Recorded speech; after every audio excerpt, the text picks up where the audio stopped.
News प्लॅनेटचे सहप्रायोजक आहेत सपट परिवार, माझा चहा, माझा परिवार.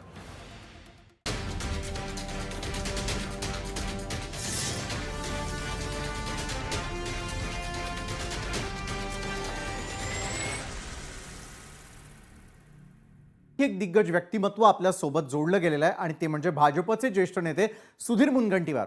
सुधीर मुनगंटीवारजी, न्यूज प्लॅनेटमध्ये आपलं स्वागत. मात्र पहिला आणि महत्त्वाचा प्रश्न, विरोधकांची ओरड अजूनही कायम आहे की लोकशाहीला कुठेतरी मारक अशा प्रकारचा निर्णय घेत ही प्रक्रियाच लांबवण्यात आली आणि आता अखेर सुप्रीम कोर्टाला निर्देश देण्याची वेळ यावी लागली. कसं पाहता आपण या निर्देशांकडे सुधीरजी?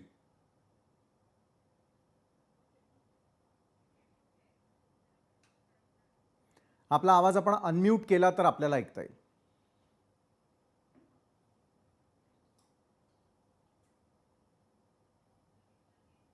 सुधीर भाऊ आपल्यासोबत या क्षणाला जोडले गेले आहेत. त्यांचा आवाज अवघा महाराष्ट्र ऐकणार देखील आहे आणि त्यानंतर आपण थेटपणे सुधीर भाऊंना विचारलेल्या प्रश्नाचं उत्तर घेऊयात. सुधीर भाऊ, आपला आवाज येतोय आता आमच्यापर्यंत, बोला. नाही, साधारणतः विरोधी पक्षाला असं म्हणण्याचा अधिकार नाही, कारण या सर्व सुप्रीम कोर्टात केसेस गेल्या.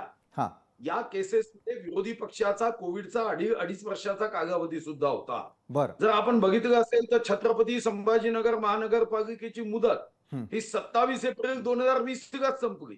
खरंय. तेव्हा मान्य उद्धवजी मुख्यमंत्री होते, कारण 28 नोव्हेंबर 2019 ला मान्य उद्धवजी मुख्यमंत्री झाले.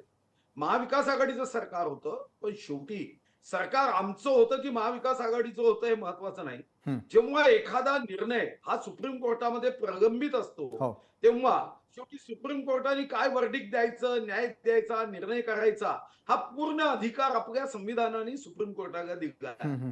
हे खरं आहे की याचा निर्णय अगोदर यायला हवा होता.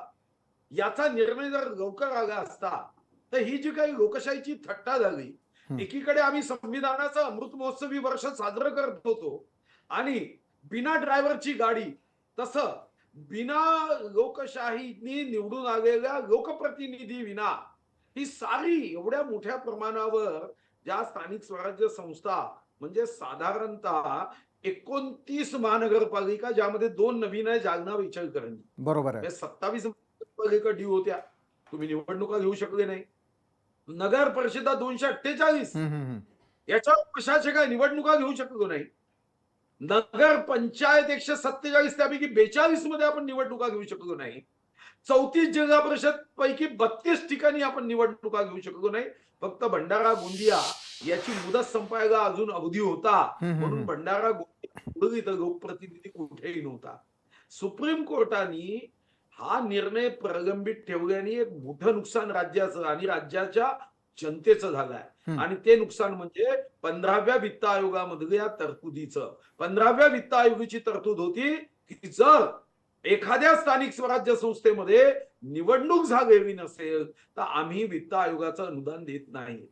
आणि याचा फटका महाराष्ट्राला वर्षाला 2,500 कोटीचा फटका महाराष्ट्राला बसला. एकीकडे एक रुपया राज्याच्या तिजोरीत महत्वाचा असताना 2,500 कोटीचा फटका महाराष्ट्राला दुर्दैवाने सहन करावा लागला. फक्त वित्त आयोगातल्या एका तरतुदीच्या कारणाने. आपली चूक नव्हती, निर्णय सुप्रीम कोर्टाने घ्यायचा होता, सुप्रीम कोर्ट निर्णय घेत नव्हते आणि महाराष्ट्राच्या जनतेला मात्र भुर्दंड होत होता. लोकप्रतिनिधी विना स्थानिक स्वराज्य संस्था हे खरं तर संविधान किंवा देशामधल्या आपल्या लोकशाहीला कधीच मान्य होऊ शकत. बरं, आता राज्यात लवकरच निवडणुकांचा धुरळा आपल्याला सगळ्यांना पाहायला मिळणार आहे. विधानसभेमध्ये आपल्याला जेवढं यश मिळालं तेवढंच मिळेल असं आपल्याला वाटतं का? रखडलेल्या गोष्टींचा कुणाला नेमका फायदा होणार, कुणाचा नेमका तोटा होणार असं आपल्याला वाटतं सुधीर भाऊ? हे वाटायचा प्रश्नच नसतो. काही कोणी विद्यार्थी जेव्हा अभ्यास करतो तेव्हा मेरिट यावं या भावनेने करतो. जर विद्यार्थ्याच्या मनात मी पास होईल की नापास होईल हा भाव असेल तर तो विद्यार्थी कदापिही पास होऊ शकत नाही. आम्हाला येणाऱ्या 4 महिन्यामध्ये आमच्या लाडक्या बहिणीपर्यंत हा संदेश घेऊन जायचा आहे. आम्हाला ज्या गोरगरीब कष्टकरी जनतेपर्यंत हा संदेश घेऊन जायचा आहे. ते राज्यामध्ये जर आपल्याला केंद्रात भाजपचं सरकार आहे, म्हणजेच एनडीएचं सरकार आहे, राज्यामध्ये महायुतीचं सरकार आहे, तर याला साजेसच प्रतिनिधी निवडून द्या. अन्यथा मग पुन्हा 5 वर्ष तुम्हाला डायलॉग ऐकावा लागेल त्या नगरसेवकाकडून किंवा जिल्हा परिषद सदस्याकडून की हम क्या करेंगे हमारी सरकार नहीं है. हा डायलॉग ऐकायचा आहे की राज्याच्या वतीने आणि केंद्राच्या वतीने वित्त आयोग, आता 16वा वित्त आयोग, 16 वित्त आयोग फायनान्स कमिशन आपल्याकडे आता महाराष्ट्रात येते 8 तारखेला आपलं मत ऐकून घ्यायला. मग जिल्हा परिषद नगर परिषद प्रश्न आम्ही काय जिंकायचा हा नाही आहे, जनतेला विकास जिंकला पाहिजे वाटतं की नाही, आणि त्यासाठी जनतेच्या दरबारात जाऊन आम्ही आपला विचार मांडणार आहोत.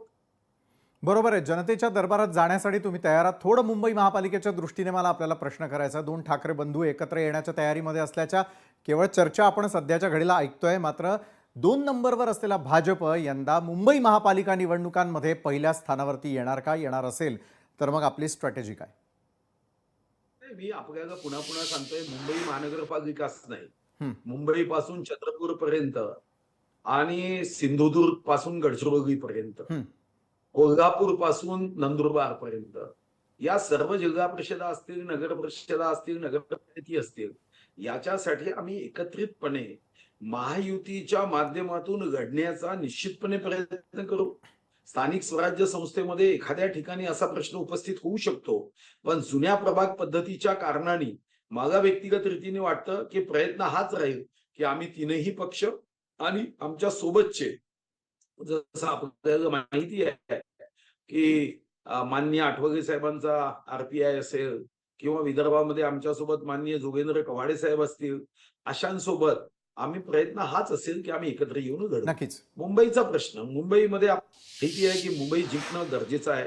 ते मुंबई जिंकणं यासाठी गरजेचं नाही की आमच्यापैकी कोणी महापौर व्हावा. जिंकणं या गरजेचं आहे की 20 वर्ष ज्यांच्याकडे होती, हो आम्हीही सोबत होतो, पण ड्रायव्हिंग सीटवर आम्ही नव्हतो, आम्ही मागे बसायचो, आमच्या सूचना कधीच त्या ऐकल्या जात होत्या. आणि आज मुंबईचं जे चित्र आम्ही बदलण्याचा प्रयत्न महाराष्ट्र सरकारच्या वतीने होत आहे, आमचे सर्व नेते एकत्र येऊन करताय, माननीय देवेंद्रजी, माननीय एकनाथजी असो. मग अशा प्रसंगात मराठी भाषेला इतके वर्ष महायुतीच्या माध्यमातूनच आपण बघितलं असेल अभिजात भाषेचा दर्जा मिळाला.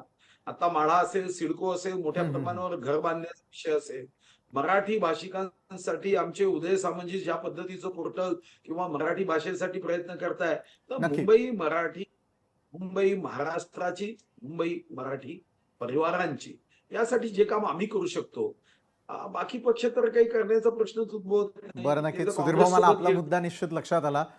केंद्रात असू दे किंवा राज्यात असू दे, ड्रायव्हिंग सीटवरती तुम्ही आहात. येत्या काळात महापालिका आणि स्थानिक स्वराज्य संस्थांच्या निवडणुकांमध्ये ड्रायव्हिंग सीट हे भाजपकडे राहावं यासाठी आपण कंबर कसलेली आहे, एवढं मात्र नक्की. धन्यवाद, आपण आमच्याबरोबर सविस्तर या संदर्भामध्ये बोललात आणि चर्चा केली त्यासाठी.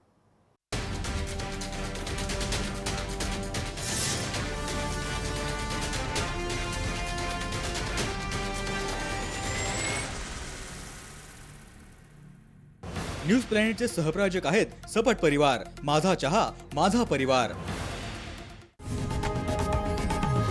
लोकशाही मराठी, ऐका, पहा, जागरूक रहा.